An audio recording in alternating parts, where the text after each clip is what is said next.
If you've been playing the guitar, or indeed any instrument, for a little while, chances are someone at some point has shown you some unwieldy shape like this for a major arpeggio, or this for a minor arpeggio, and then invited you to be terribly excited about practicing them. And in my experience, this doesn't always work very well for the student. I think really because it's quite hard to hear the melodic potential in shapes like that.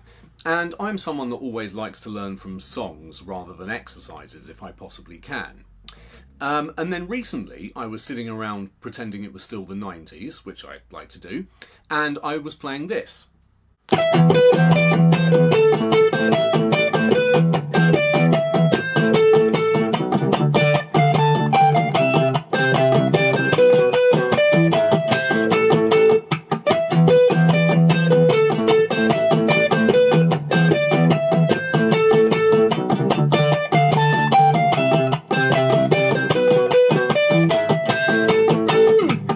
And it struck me what a good example it is of a song that incorporates arpeggios into a melody.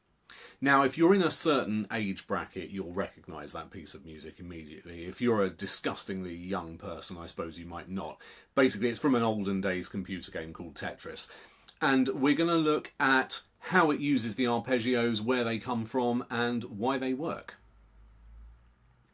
Okay, so first thing to be aware of is that we are in the key of A minor for this song, specifically a natural minor.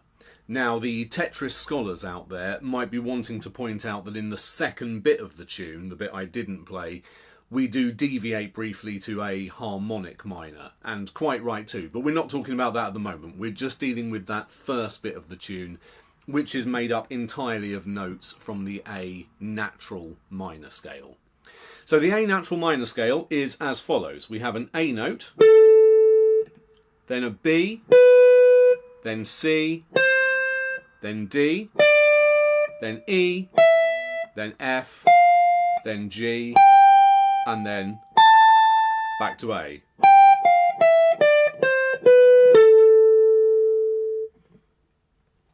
And the tune begins like so. Pretty standard scale stuff. We're running up and down the scale. But then, notice what happens here is we zero in on the notes of an A minor arpeggio. A, C, and then E.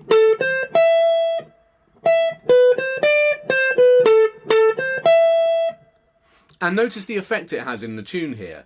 It's suddenly there's an added element of excitement by these wider jumps between the notes. So we get a little bit of drama out of it there.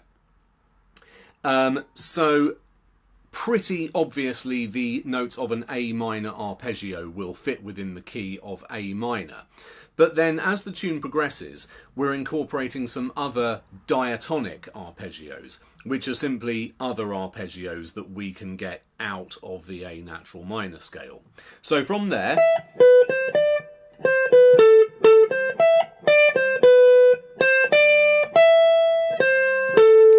another little resolve with the A minor arpeggio there. Then we do this. We're playing the notes D, F, and A. And you'll remember these are all in the A natural minor scale, but this outlines a D minor arpeggio, which not coincidentally is the chord that's being played at that point in the song. So when you're using these arpeggios, you have to target the chords carefully, play the right arpeggio over the right chord. Pretty obvious point, I know, but you can sound very lost if you don't do that. So we have our D minor arpeggio played there, then down scale notes, and then a little fraction of an arpeggio here over the C chord that's being played. We're playing C and then jumping to to the E. So it's a little bit of an arpeggio.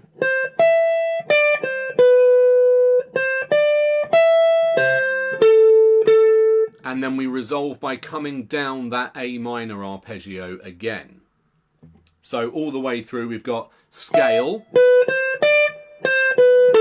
arpeggio, scale, arpeggio.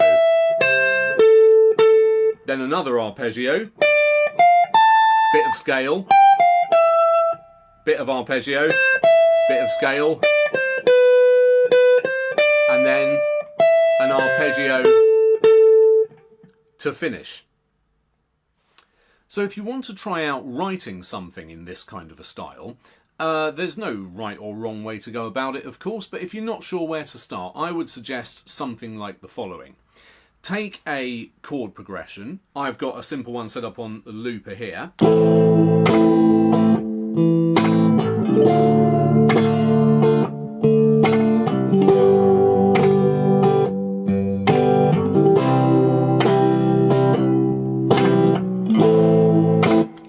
Okay, so it's very simple progression there, going from A minor to D minor to G to C. And if you wanted to try and come up with a melody that incorporated both arpeggio notes and scale notes, I would suggest starting out by getting your bearings by just outlining the arpeggios of each chord. So, for example,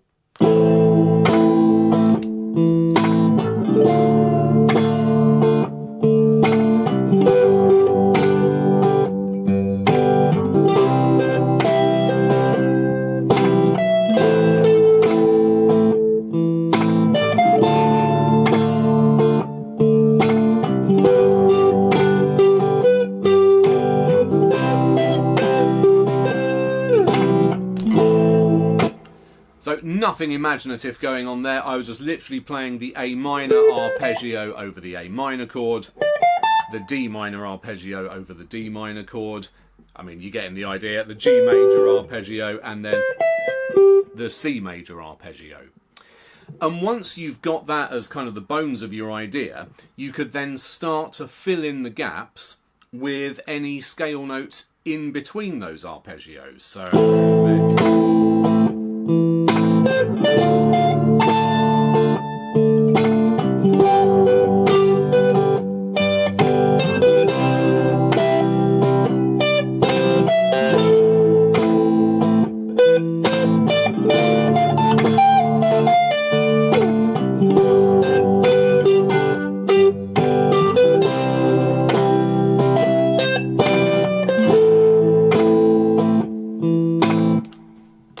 and you might just find that you come up with something a little bit more memorable than sticking to just one or the other.